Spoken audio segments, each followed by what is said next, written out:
Hello, hello, hello. It is me, your True Hill Phenom, SP3. Pump up the flux capacitor. Get back into DeLorean for episode 27 of Tru Rewind.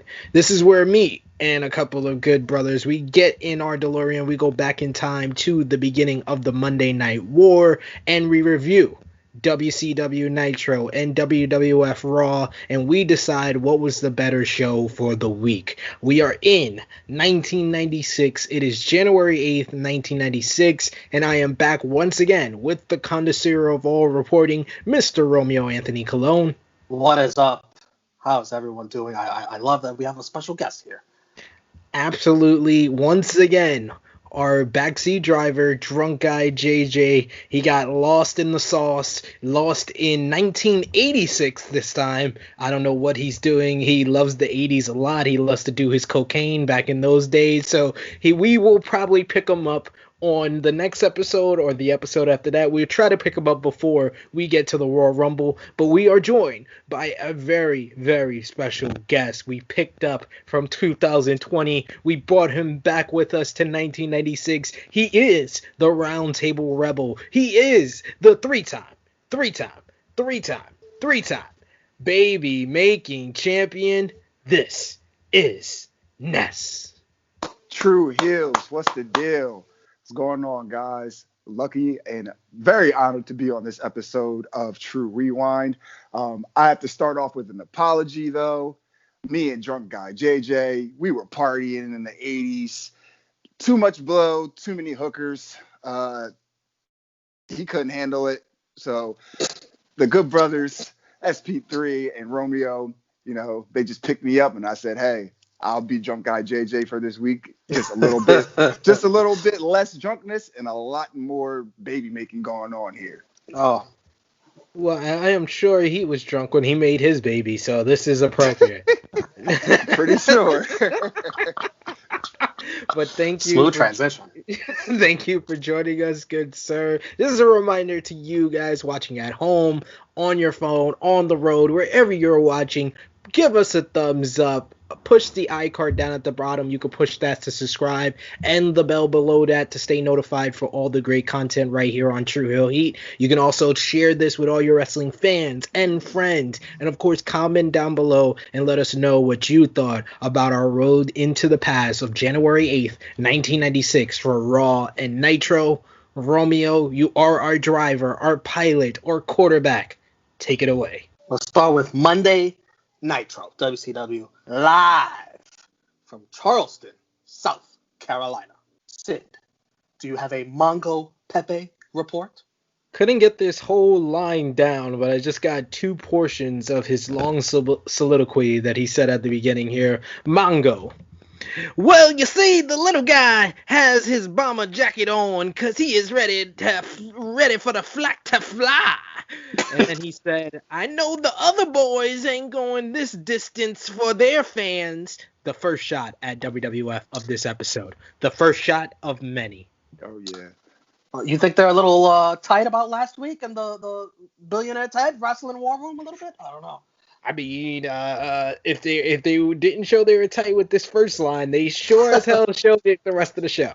Chris Benoit with Brian Pillman versus Das Wonder Kid, Alex Wright.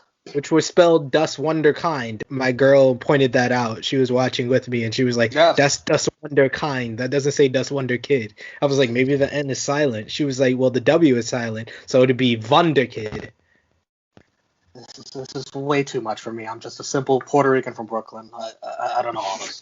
Also, I might add, the braid was looking drippy in his white sweater. Gotta add in the fashion notes since drunk guy's not with us. Yes. Bear with me because there are a lot of fucking shots called in this match. I'm gonna talk about the commentary more than the match. Which is what the commentary team was doing. Bischoff on commentary says that WCW has introduced more young talent in the last 90 days than any organization has in the last 2 years. Oh, we need to fact check that. Is that correct? Probably true. Probably. This is combating the new generation that WWF is promoting. Brain adds that WCW has done more for young talent than Star Search has done for musicians, dancers, and singers. We need to fact check that too.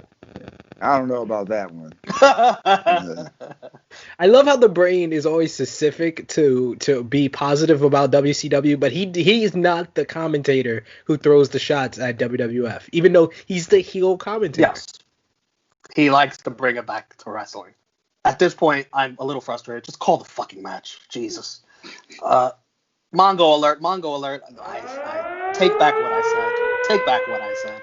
Because Mongo says that Wright needs to get one of those silent dog whistles and throw Pillman's all off. You might think I messed that up. No, that's actually what he said. It doesn't make any sense. Bischoff spews some lies here. He says they are the most watched wrestling program every Monday night. This line would have been fine a few weeks ago, but when they were winning, but they just lost last week, and they're tied 7 apiece since the war started. So, blatant lie. Hey. Oh, 18 to 49. Oh, man. I wish we had those numbers, man. Bischoff promises the most exciting wrestling action in the month of January. The other company, what's their name? Titanic Sports. Is raising the price of their pay-per-views. He brags about their $19.95 price tag that WCW is using. I don't think that lasts for very long from here on out, though. Alex Wright is only 19 years old at this time. Wow. Benoit wins with a dragon suplex at 6:45. Afterwards, Pillman takes his shirt off, throws a 4 in Wright's face, and spits on him. Yeah, that was nasty. And disrespectful. This is a dirty finish, considering Pillman interfered in the match and changed the momentum.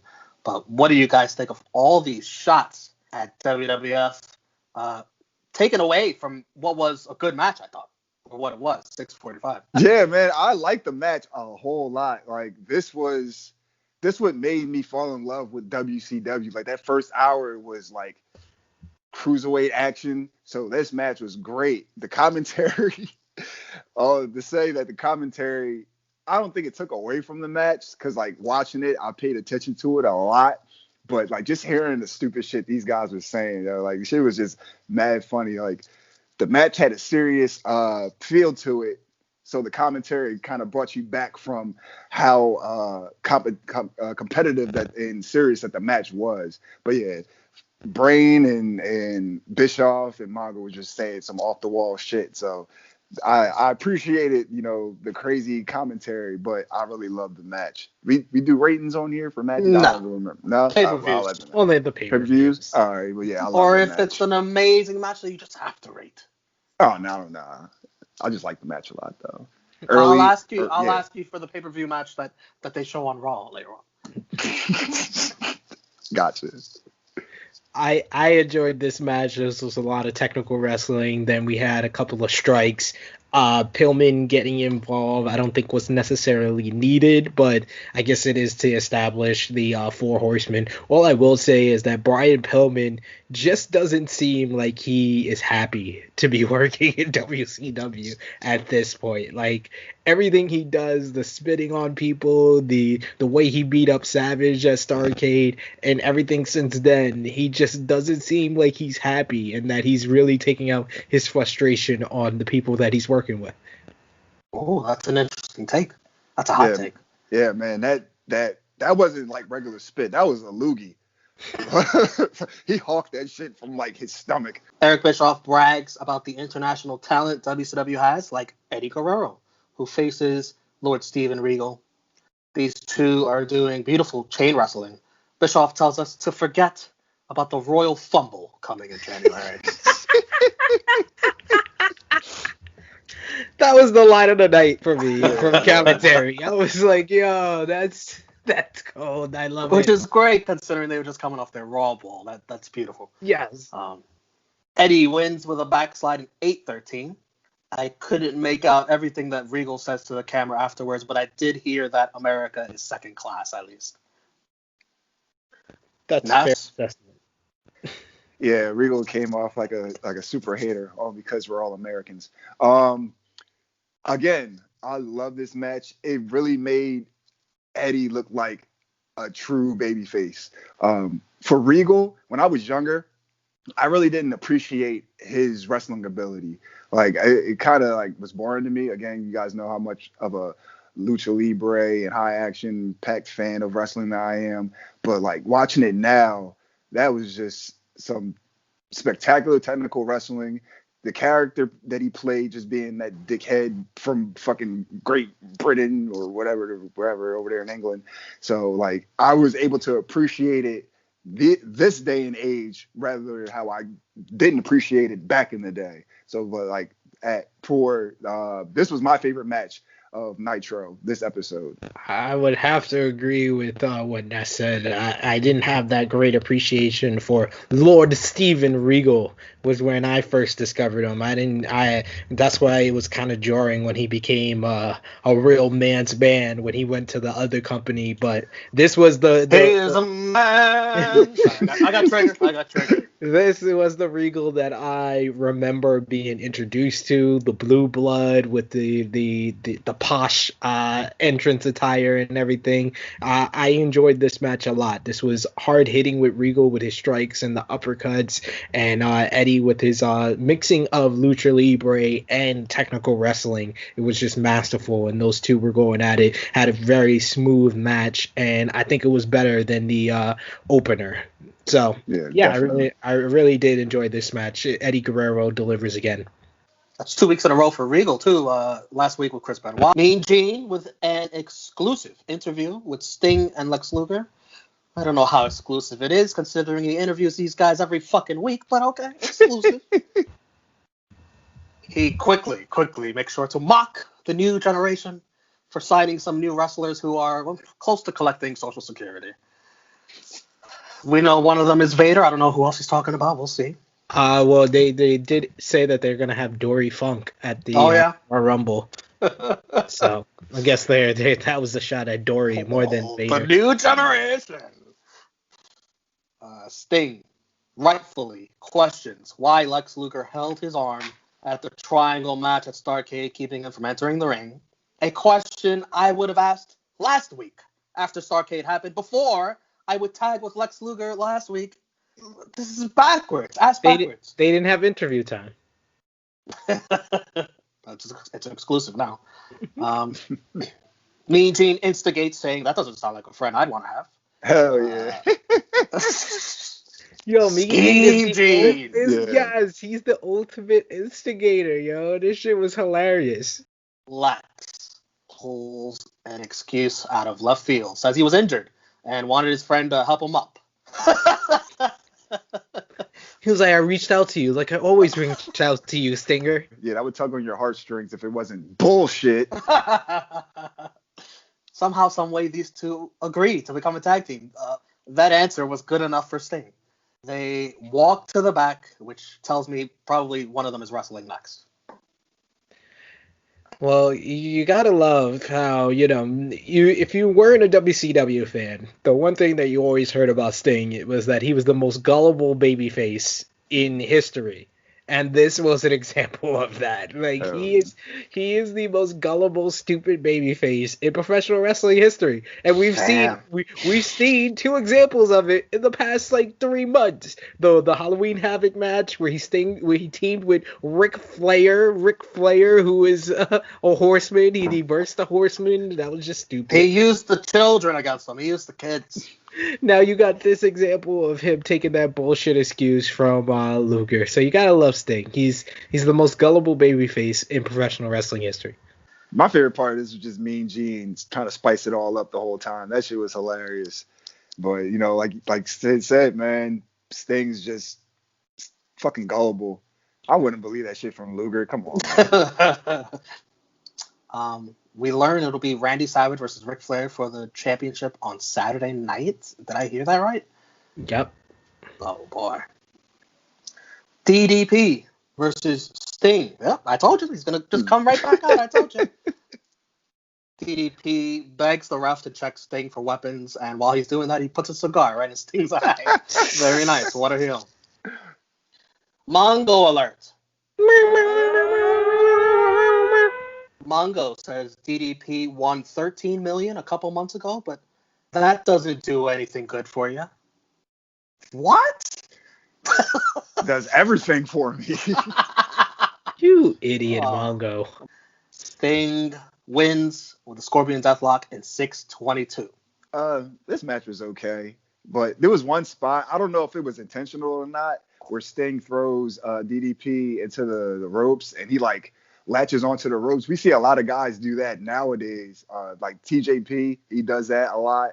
So I don't know if it was intentional, but that was pretty much the like first time we've seen some innovative, quote unquote, wrestling style or move that a lot of guys do nowadays. Like where they like get thrown in the rope, and I don't know how to really explain it. He like, instead of rebounding off the rope, he just latched onto it like sideways or whatever. Yeah, I don't know how to just put it into words, but if you guys are watching, go back and see that. You'll see a lot of guys do that nowadays, like Phoenix, TJP, sometimes Bushi. So, yeah, I think that's where they got it from. But again, DDP, if you actually meant to do that, props to you, man. Props to you. Trendsetter, hashtag. Yeah. We're seeing DDP grow into, a better wrestler. That was the big thing for me. Like with them talking about his bad luck streak with losing the television title, losing Diamond Doll, and then he lost here. It was just after the match, I was just like, man, are we about to see the come up to end all come ups? Like, this guy is in the bottom of the barrel right now, and he's about to rise up very shortly. We're gonna see by the end of 1996. Spoiler alert! But we shall keep watching and see how DDP progresses up this card, because right now he's at the bottom of the barrel, even with his 13 million. Didn't one of them call him Diamond Dallas Page, I think? Yes. Then it's Arn Anderson and Ric Flair versus Macho Man Randy Savage and Hulk Hogan. Macho and Hogan come out together, buddy, matching yellow and red. Hogan's idea, I bet. I groaned seeing Hulk try to put on a figure four. Anytime he does a submission move, man. Oh, Hogan deliberately clotheslines Arn and Flair over the top rope, which we have seen to be a disqualification other times in WCW. No, it's when they throw you over the top rope. Isn't that technically a throw? Clothesline over the top rope is different from throwing over the top rope. Very, very fancy roll. WCW, to be fair. Not to me necessarily, but the WCW, those are two different things. It's a very thin line. Very thin line. Hogan no sells a beautiful spine buster from Arn. Oh my God. I'll wait. Then the big boot and the leg drop on Arn for the win in 12-13. At the exact same time as the bell rings or the 3 count hits, the Horsemen and Dungeon of Doom hit ringside and start brawling. The Giant choke slams Hogan and Macho in the ring. The announcers lose their mind because Zodiac is holding back Giant. End of show. I'll start this off with fuck Hulk Hogan, man. Oh God, I hate that guy. Welcome to Tru Rewind. Yeah, really. Come on board. Like what also made me like so pissed that like throughout this whole match, Macho Man's just looking for praise from Hogan, like just trying to give him high fives and just cheering him on. I'm just like, Macho, where the fuck is your dignity? Just trying to get that Hulk Hogan rub. Yeah, I guess, man. But I'm just like, And then going on, he's just like no selling shit throughout the whole match. No sell mania. That fucking terrible figure four. I hate the way he does the figure four. At least when Macho tried to put it on, he actually did it the right way. Hogan's just lazy as fuck. He can't Ric do the Flair's spin. right there looking at it. Yeah, it's just like, oh my God, it's terrible. He refuses to do the spin. Yeah, he just won't do it at all. Like, it's going to take like 2 extra seconds. It's really not that bad, and it'll make it he'll look. fucking break his hip. I guess I don't know what the fuck's going on with this guy, man. It's Hogan, we get it, but when he's no sold the spine buster from Arn, I just threw my hands up and said I can't deal with this shit no more. It's like, oh god. But all that aside, I guess it was an okay match. But fuck Hulk Hogan, man. Fuck him. Awesome. Said. Awesome take. All I will say is that before this match, this definitely had a big fight feel to it. Like, you had 4 of the biggest stars in WCW at the time with Flair, Anderson, Hogan, and Savage. So it felt big. Hogan and Savage coming out with the red and yellow. And together, after we've seen weeks of tag team partners refusing to come out together with Hulk Hogan, it just screamed, unity! So I enjoyed it. Mega Power! Yes, Mega Powers Unite. They can't call him that because it's not copywritten, but to each his own. And I will say that the Giant looked good at the end of this, laying out the 2 top baby faces in WCW. Although Hulk Hogan didn't look like he wanted to go up for that ride. At all. He never does. He's like, do I have to? I have to You got sell? this, Giant. It's all you. I'm not even jumping. Match of the night. I think we all agree it sounds like Regal versus Eddie. Yeah, unanimous. MVP. I couldn't come up with another one, so I'm going to do what Sid hates. He hates this. It's Eddie and Regal. Because I can't Come on, you got to spread out the wealth. He hates it. I can't. You got to spread out the wealth. Go ahead, Ness. I'll just Ness. go with Eddie. Oh, fuck Regal, huh? Oh, you guys. I mean, I give it, like, I don't want to. That doesn't sound like he likes England very much. No, I like Regal. I like him, like, now in this present day and age, but, like, just for Eddie was just, like, the ultimate baby face, in that match. So, and I guess it's a thing where you give multiple MVPs. That's a no-no here.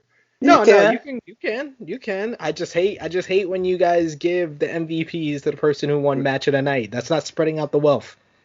I mean, it's like I am gonna go with the Giant. Like I said, laying out the 2 top baby faces in WCW was a nice touch for me, and it's the first time in weeks he looked really good. LVP. I'm gonna go with the entire announce team, all 3 of them. That's what I was gonna go with. Oh. Like I said, he's gonna rise up, but for right now, Diamond Dallas Page is the LVP. DDP, LVP. Man, you do that from 2 shows. I like that. 1:30 finish. And that's it. Thumbs out. And in 3, 2, 1, it's going to be thumbs up or thumbs down for this edition of Nitro. 3, 2, 1. Unanimous. Thumbs up. This was the strongest episode of Nitro in about a month and a half. There was no real down points, honestly, besides Hulk Hogan no selling the spine buster. Yeah, jackass. Now we're going on to the other show. Yeah, you want to switch the channel, Sid? Sure. Go to they're on USA, right? Yeah, I think so. Which is like 2 channels away from each other. Monday Night Raw taped from Newark, Delaware. Oh shit, we got a new Raw intro, we got some new music, got the saxophone at the end.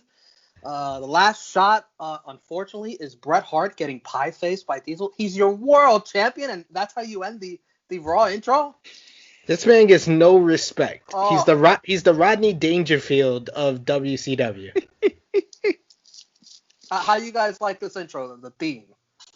It was decent. As it rates with other Raw intros and themes. This is the one I remember when I first started watching WWF. I don't remember, like I told you guys before, I don't remember that old one that they had with the generic music, but this sucked. Yeah, this one was the one I remember. That with the saxophone, that was beautiful. Love it. The Blizzard of '96 is mentioned. Jerry says that Double J is going to shut down Hakushi like a New York City airport. Hilarious. Oh, Jerry. Man, did you spend all night writing that one? Oof. There's a kid in the crowd wearing a "Ain't I Great" shirt, and he turns around and says, "Not." Who would buy this? Would you wear this shirt? Absolutely not. Jeff Jarrett versus Hakushi. He wins by figure four in 8 minutes. A lot better figure four than Hulk Hogan. Well, country music, Ric Flair knockoff. Jeff Jarrett.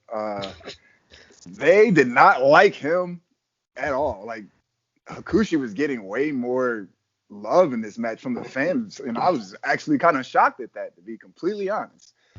There's actually one time on commentary where, it's 1996, so a lot of things can be said that can't be said in 2020.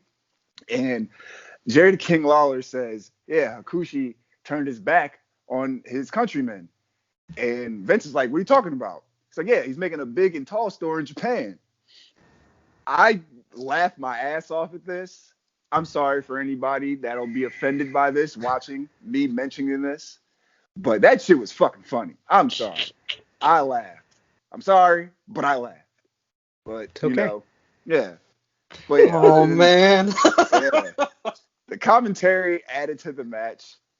Match was, but yeah, I like Hakushi in this match a lot. Jeff Jarrett, whatever. He's yeah, fuck him. Good analysis. Don't have much said about this match. This was one of the better matches on the show, though. That was live in the building, at least. JR is in the Royal Rumble Slam Jam. He tells us more entrants in the Rumble. Notable names include Doug Gilbert of the USWA and Jake the Snake Roberts, who we have not seen in the Monday Night War yet. Another old. Yeah. Another Vader video again, this time, still with the cheesy graphics. Scheme Gene has more info for us, but he can't give it to us now. He'll give it to us later. Ahmed Johnson squashes Jeff Bretler in 1 minute, 30 seconds. What was this guy wearing? Yo, that's the same thing I have in my notes. I was like, what the fuck is he wearing? Dude has on a skirt that looks like my grandmother's curtains. Like, what the fuck was he wearing? He looked like he stole that from Grandmama. Ahmed tosses this guy around like a dummy. Very stiff. Jeff Jarrett tries a sneak attack with the guitar. He misses. And the refs hold them back from each other. Man, I get it. They're trying to big them, both of these guys up for their respective match at the Rumble. But, yeah, this match we could have did without this shit. Ahmed Johnson just fucking murdered this guy. Literally just murdered this guy. No sold all his shit. If he even got any offense in. I don't even remember if he even got any offense in. Yeah, Ahmed just brutalized this dude. One thing I didn't like is, like, if you try to attack me with a guitar, nobody's going to hold me back from kicking your ass coming after you.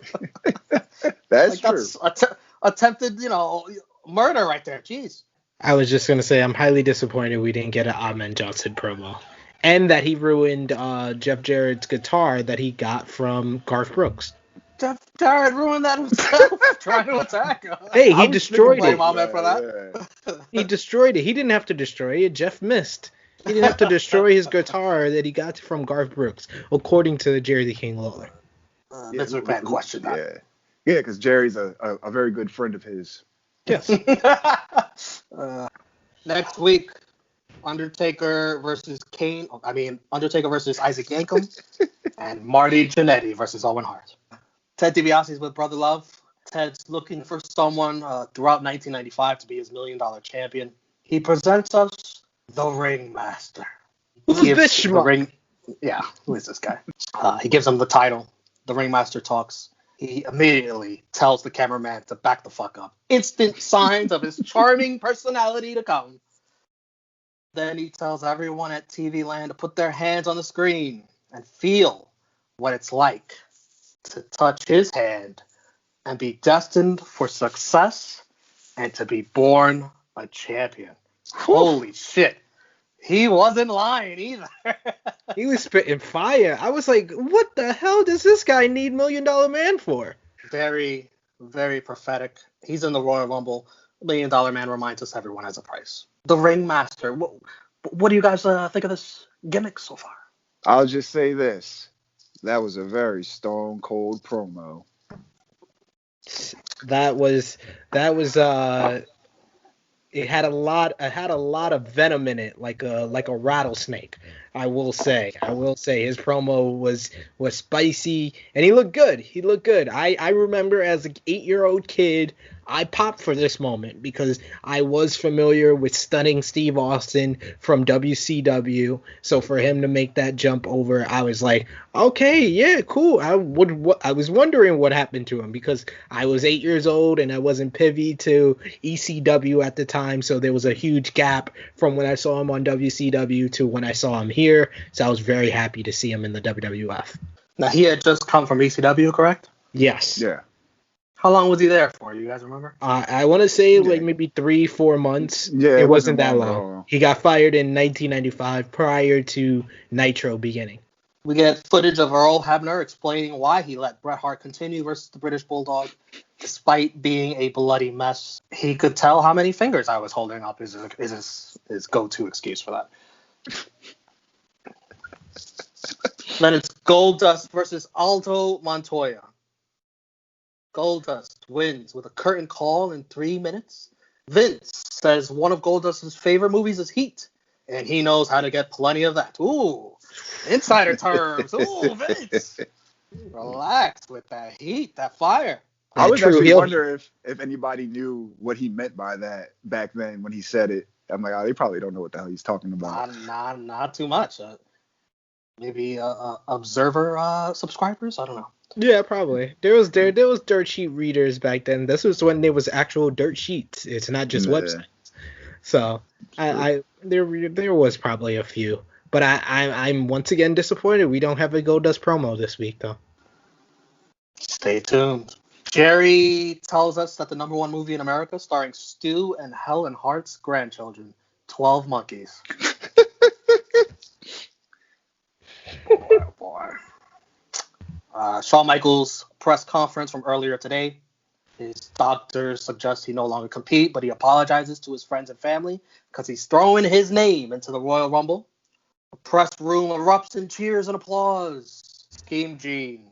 He says he has another name for the Rumble, but you gotta call his hotline. Gotta give him that money. JR forces the name out of him. It's Vader, which we already knew. Vince laughs and says, "Ha, that's typical." What'd you guys think of the Shawn Michaels thing? I like that. Knowing the history between, Shawn and like the first two people that talk about, him being in the match is his two of his best friends. First it was Diesel and then it was Razor Ramon. They're like, real life clique. Then after those guys, it's Owen Hart's like, fuck that. I kicked his ass before. I'm going to kick his ass again. I can't wait to get my hands on him. I'm just like, all right, whoa, slow down. Relax. But yeah, it was pretty decent. Shawn Michaels is one of my favorites, one of the GOATs of all time, in my opinion. So, also I had to represent. So, yeah. Two dudes with attitude. Attitude, yeah. So that's when you went from Shawn Michaels to Diesel, I was like, oh, yeah, I definitely got to throw this shirt on for this episode. Yes, you guys are all Shawn Michaels out for this announcement. We're in the clique. You guys are in the clique for sure, but yeah, I think it was a little bit overly dramatic, but this whole storyline has been overly dramatic to be fair. Oh yeah, definitely. I like the little additions of the promos from Diesel, Razor, and Owen Hart. Owen Hart being the highlight of that. And I think the highlight of this whole entire segment was Scheme Gene announcing for the first time that Vader was in the Royal Rumble, even though we heard it last week. I think it's too soon for Shawn. He's got a few lumps in his head. I think I was the one who put a couple of them there. Yes, the match that we saw already. A replay of Bret versus Bulldog from In Your House 5 Seasons Beatings. Me and Sid have already talked about this, but Ness, you could talk about it. Yeah. What'd you think? How many stars?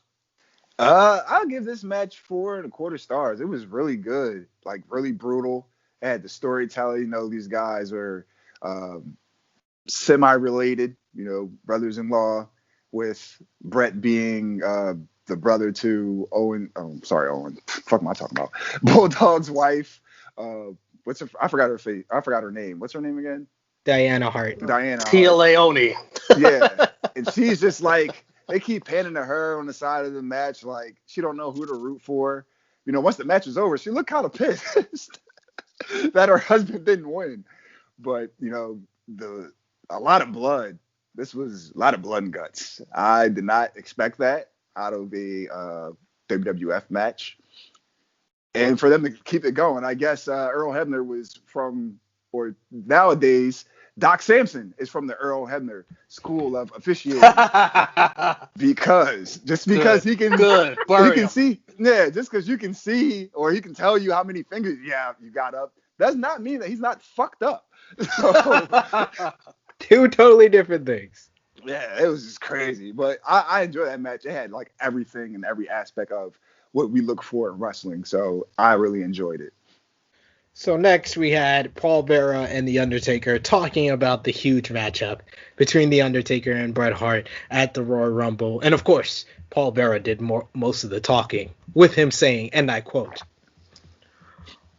"Oh, countless number of times my Undertaker's creatures of the night have asked Paul Bearer, when will The Undertaker get a chance at the WWF Championship? Well, my friends, it's time!" And The Undertaker then said, "Bret Hart, you were a grand and glorious champion, but now it's out of my hands. The creatures of the night have spoken, and I plan on delivering." Said you don't get enough credit. I was trying hard not to laugh during this shit. It's not the fact that Sid he sounds just like them. That's the craziest thing. He sounds exactly like them. Oh my god, that was great. The change in voice hurt my Billionaire Ted's Wrestling War Room closing the show again for the second week in a row. He needs a slogan. He doesn't like the ones he's already stolen. They pick "This is where the big boys play" because it sounds dishonest enough to sound believable. Macho Man suggests that they get tested for steroids. Oof. Shots. Huckster says they don't get tested anymore because they're not in the WWF anymore. Yikes. The new WWF generation, there's nothing old or unofficial here. And then there's a nice little thing that says, for a drug program advisory, sign on to America Online tonight. Yikes. The audacity of these guys to bring up steroids. The audacity. It's just funny because every time they kept saying something, he was just like, "No, we're not telling the truth." Match of the night. The pay-per-view match. Bret Bulldog, right? Yeah, definitely. I had put Double J versus Hakushi, but since you said we can count Bret versus Bulldog, then yes, once again, it is the match of the night. Yeah, that's the way I was going to go with it too. But yeah, definitely Bret versus Bulldog. The Ringmaster for me. I gotta agree. The Ringmaster. I got co-MVPs actually. The Ringmaster and Shawn Michaels for his announcement that he is returning. Going with backing with Sid. Yeah, I had co-MVPs too. Definitely that Ringmaster promo, and for me the GOAT throwing his hat in the Royal Rumble. So couldn't get any better than that for me. LVP. Vince McMahon.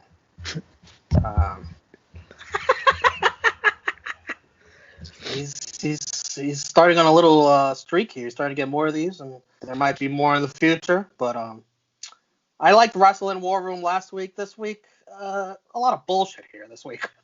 I thought this week was better than last week's. Oh. That's because they went with the big boy where the big boys play shot. Like that was nice. I thought it was better this week.